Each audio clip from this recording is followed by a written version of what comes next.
L'histoire commence par la présentation de deux amants, Darlene et Mike, qui sont tragiquement victimes d'un tueur en série. Le sinistre incident se produit alors qu'ils se trouvent dans leur voiture garée sur une aire de repos à Vallejo, en Californie. Environ un mois plus tard, une lettre arrive au bureau du Chronicle, envoyée par le célèbre tueur en série qui se fait appeler Zodiac. Zodiac revendique la responsabilité des meurtres de Darlene, Mike et de nombreuses autres personnes. À ce stade, on nous présente Paul Avery, un journaliste spécialisé dans les faits divers, et Robert Gemmitt, père et dessinateur de bande dessinée talentueux qui travaille au bureau du Chronicle. En ouvrant la lettre manuscrite, Zodiac fournit un récit effrayant de la façon dont il a brutalement tué les amants susmentionnés le 4 juillet 1969. Il demande également que le Chronicle publie sa lettre en première page du journal. Zodiac avertit de manière menaçante que le non-respect de cette demande entraînera de nouvelles effusions de sang. Un code chiffré à l'aide de symboles est joint à la lettre. Pendant la réunion, Graysmith, qui s'intéresse de près à l'affaire, commence à déchiffrer les symboles.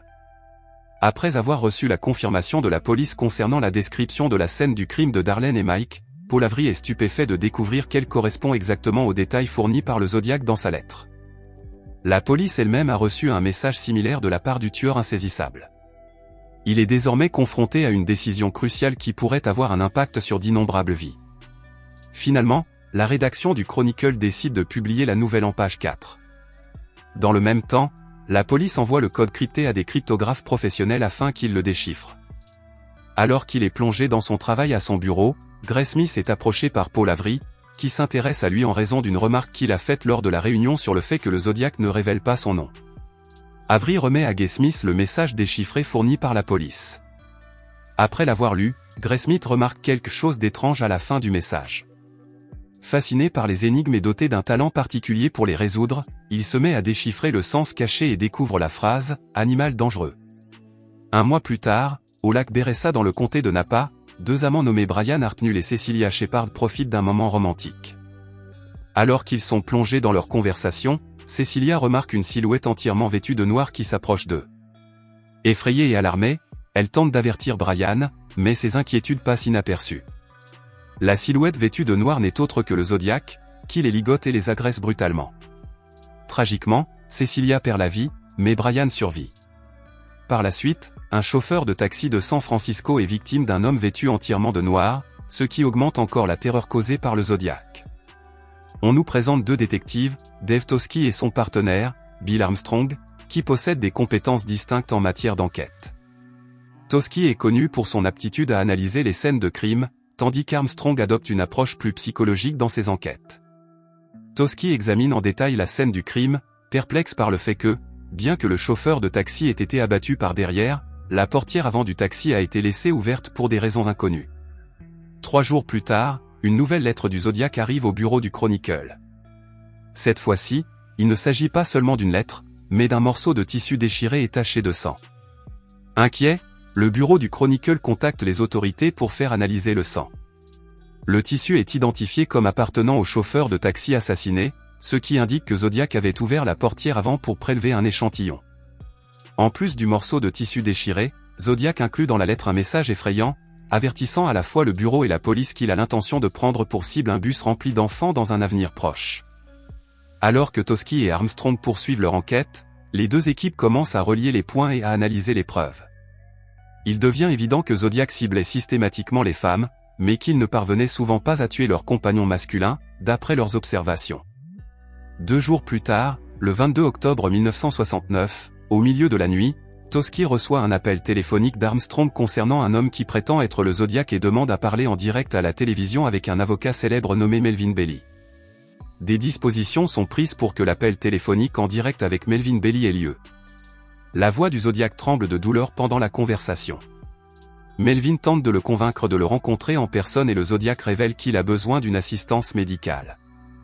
Il avoue souffrir de terribles maux de tête qui s'intensifient s'il s'abstient de tuer. Après l'appel téléphonique, le Zodiac tente de contacter Melvin. Cependant, Melvin est souvent injoignable en raison de ses fréquents déplacements. La police apprend ce contact et se rend au domicile de Melvin pour discuter des messages. Alors que Paul Avery continue de publier des articles dans le journal, il reçoit une autre lettre du Zodiac. Une fois de plus, la lettre contient un morceau de tissu déchiré et taché de sang. Alarmé par la nature menaçante de cette correspondance, Paul Avery contacte la police et demande une arme à feu pour assurer sa protection personnelle. Gemmit a rendez-vous avec une femme nommée Mélanie, mais l'atmosphère est tendue et les pensées de Graysmith sont occupées par Paul Avery, qui a reçu un appel anonyme concernant le Zodiac de Riverside. Gemmit soupçonne qu'il s'agit d'un piège tendu par le Zodiac et interrompt brusquement son rendez-vous pour appeler Paul Avery depuis une cabine téléphonique.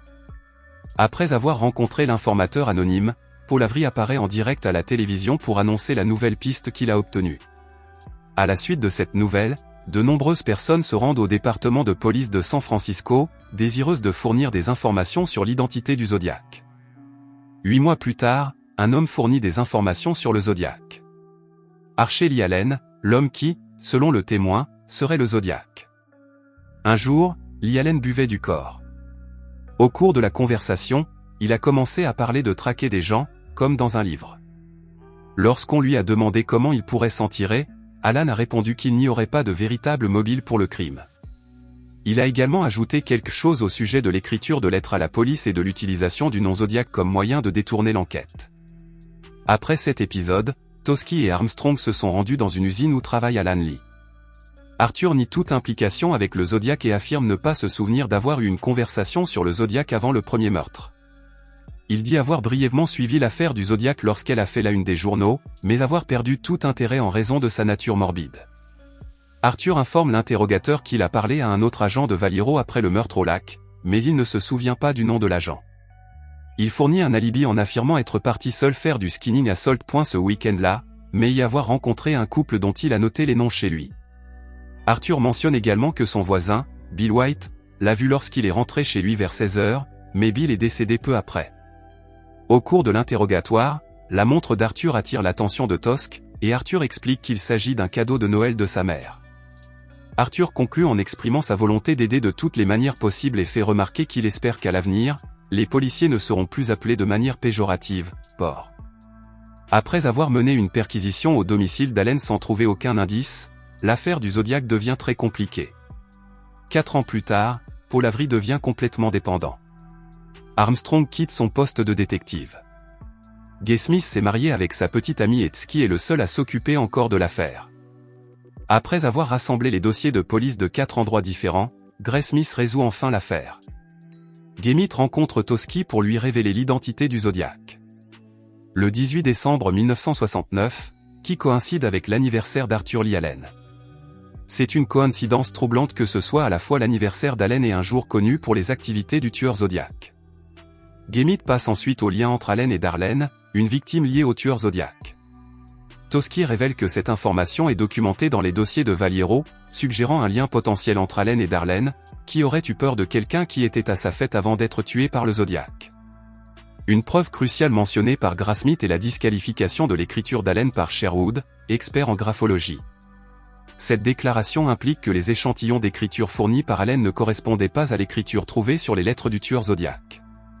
Malgré l'accumulation de divers éléments de preuve, notamment des empreintes digitales et des échantillons d'écriture, Graysmith et Toschi ont reconnu la difficulté de prouver de manière définitive qu'Arthur Lee Allen était le tueur Zodiac. Graysmith et Toschi se sont séparés et Graysmith a terminé la rédaction du livre. 8 ans plus tard, en 1991, Mike Maju, le survivant de la tentative de meurtre du Zodiac, a rencontré la police. Le but de cette rencontre était d'identifier le tueur à partir d'une série de photographies. Après avoir examiné attentivement les images, Mike a désigné Arthur Lee Allen comme étant le Zodiac. Il s'est avéré qu'après que Mike ait désigné Allen comme étant le Zodiac, Allen est décédé d'une crise cardiaque fatale avant qu'une rencontre avec la police n'ait pu avoir lieu. En 2004, l'affaire Zodiac a pris fin au bureau de San Francisco après qu'un échantillon d'ADN datant de 33 ans, prélevé sur les lettres du Zodiac, ne corresponde pas à l'ADN d'Allen.